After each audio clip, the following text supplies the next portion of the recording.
بسم اللہ الرحمن الرحیم۔ السلام علیکم۔ دعا مورل سٹوری میں خوش آمدید۔ آج کی کہانی شروع کرنے سے پہلے نیو آنے والے ویور سے گزارش ہے کہ میرے چینل کو سبسکرائب کریں اور میری ویڈیوز کو لائک اور شیئر کریں۔ آج کی کہانی بہت ہی زیادہ انٹرسٹنگ ہے، تو اب چلتے ہیں آج کی کہانی کی طرف۔ اسلم ایک گاؤں کا رہنے والا ایک سیدھا سادہ خوبصورت نوجوان تھا۔ اس کی خوبصورتی کی وجہ سے اکثر لڑکیاں اسے پسند کرتی تھیں۔ اسلم کے والد نے خاندانی ماحول کی وجہ سے چھوٹی عمر میں ہی اس کی شادی اس کی کزن سے کر دی تھی۔ اس کی بیوی بھی سیدھی سادی شریف گھرانے کی محنتی خوبصورت لیکن ہلکے رنگ کی لڑکی تھی۔ وہ اپنے شوہر کی خوب خدمت کرتی اور اسے بہت ہی پیار دیتی، اس کا ہر قسم کا خیال رکھتی۔ وقت گزرتا گیا، اسلم کے 30 سال کی عمر تک ہی پہنچتے 5-6 بچے ہو گئے۔ اسلم اب سمجھدار اور عقل مند بھی ہو چکا تھا اور مالی لحاظ سے آسودہ بھی ہو چکا تھا۔ اب وہ عورتوں کو خاص طور پر سمجھنے لگا تھا اور ان میں دلچسپی لینے لگا تھا، اور اوپر سے اس کے دوست اور ماحول بھی ایسا ملا کہ اسلم بس ہر وقت جنسیات اور شہود کے خیال میں رہتا۔ اور پھر اسلم نے ٹچ موبائل بھی لے لیا تھا، ساتھ ساتھ کچھ واٹس ایپ پر گندے سیکسی گروپ اور جنسی معلومات کی کتابیں بھی پڑھنے لگا۔ وہاں اس کی بیوی اس کے بچوں کی دیکھ بھال میں، گھر کے کاموں میں مصروف، ان سب سے بے خبر تھی، اور کچھ اپنا خیال نہ رکھنے کی وجہ سے شوہر کا دل بیوی سے اٹھتا چلا گیا۔ اسلم جب بھی موبائل میں ٹک ٹاک پر دوسری لڑکیوں کو دیکھتا تو اسے اپنی بیوی بری لگنے لگی تھی، اور پھر جب کبھی بیوی کے قریب بھی ہوتا تو کپڑے میں دھویں کی بدبو اور بھینس کے اپولوں کی بدبو کی وجہ سے اس کا دل اچاٹ ہو جاتا۔ اس کی بیوی اب بھی صحت مند تھی، لیکن اس کا رنگ ہلکا تھا، سادہ تھی، دنیا کی چمک دمک سے دور، بس اپنی سادہ سی زندگی میں مست اور اپنے بچوں کو ہر طرح سے خوش رکھنے میں مگن رہتی تھی۔ لیکن اب اسلم بدل چکا تھا۔ اب اسے گندی فلمیں اور بے حیا عورتوں کو دیکھنے کی وجہ سے اپنی بیوی سے نفرت ہونے لگی تھی۔ اسلم واٹس ایپ پر بہت سی لڑکیوں سے چیٹ کرتا اور ویڈیوز کال کر کے ان سے سیٹنگ بناتا، لیکن اسلم پیشہ ور طوائفوں کے پاس نہیں جاتا تھا۔ ایک تو اس کے شریف خاندان کی وجہ سے، اور دوسرا بدنامی کے ڈر سے۔ اسلم کو کسی ایسی لڑکی کی تلاش تھی جو پیشہ ور بھی نہ ہو اور اس کے پاس ہر ایک آتا جاتا بھی نہ ہو، اور وہ اسلم کی ہر جائز ناجائز بات بھی تسلیم کر لے۔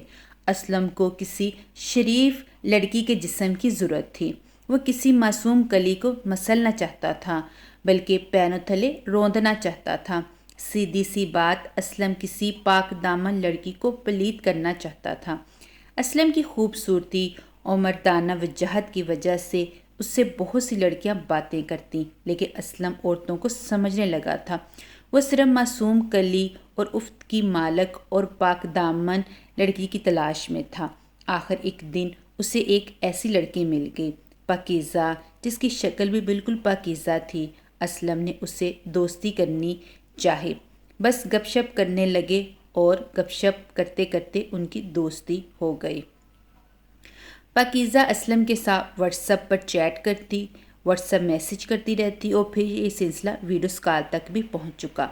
آخر اسلم نے اسے اپنے ساتھ پارک جانے اور آئس کریم کھانے، جوس پینے کے بہانے سے اپنے ساتھ اکیلے گھومنے جانے کے لیے تیار کر لیا، اور پھر وہاں اسلم اس کے بہت قریب ہوا، اور پھر اپنے دل کی سادگی کی وجہ سے اسے دل کی ساری بات کہہ ڈالی۔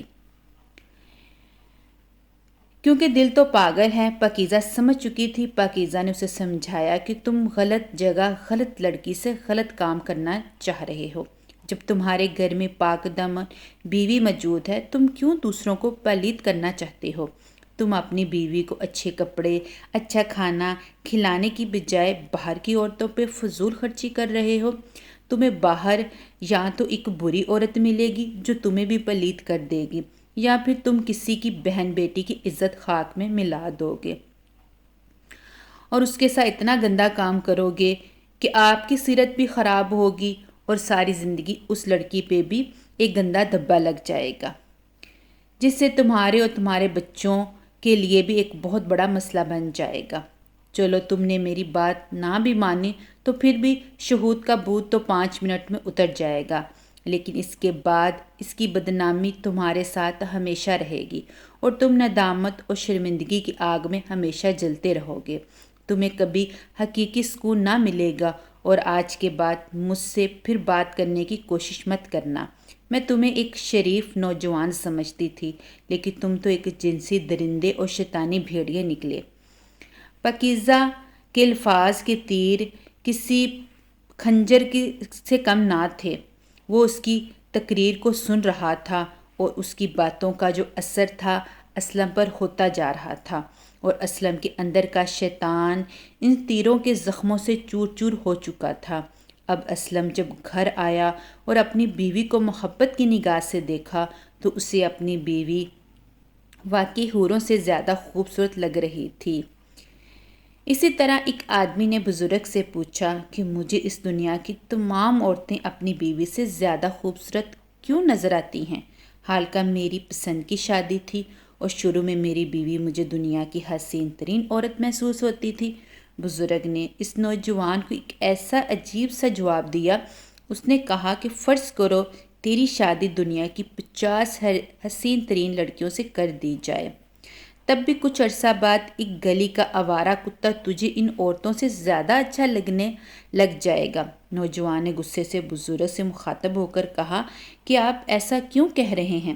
بزرگ نے جواب دیا کہ تجھے مرتے دم تک اپنی بیوی ہی سب سے زیادہ حسین لگے گی، جب تک تم اپنی نگاہیں نیچی رکھو گے، کیونکہ انسان کا حرص مرتے دم تک ختم نہیں ہوتا اور گناہ کا آغاز نظر سے ہی شروع ہوتا ہے۔ جب تم اپنی نگاہوں کی حفاظت کرے گا تب تیری بیوی ہی تجھے سب سے زیادہ اچھی لگے گی۔ تو یہ بات سچ ہے کہ انسان کو، خاص کر کے جو مرد ہیں، ان کو دوسری عورتیں زیادہ اچھی لگتی ہیں اپنی بیوی کے نسبت، کیونکہ بیوی جو سی ہوتی ہے وہ ہر ٹائم بچوں گھر کے کاموں میں اتنی زیادہ بیزی ہوتی ہے کہ اسے اپنا خیال رکھنے کا ٹائم ہی نہیں ملتا۔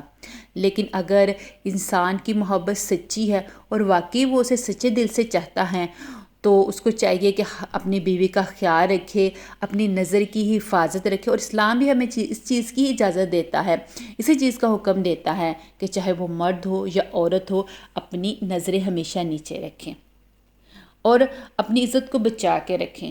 یہ لازم نہیں کہ یہ مرد پہ یا عورت پہ بھی یہ لازم ہے کہ وہ اپنی عزت کی حفاظت کرے۔ امید کرتی ہوں کہ آج کی کہانی آپ کو اچھی لگی ہوگی۔ اچھی لگے تو ایک اچھا سا کمنٹ ضرور کریں۔ جزاک اللہ۔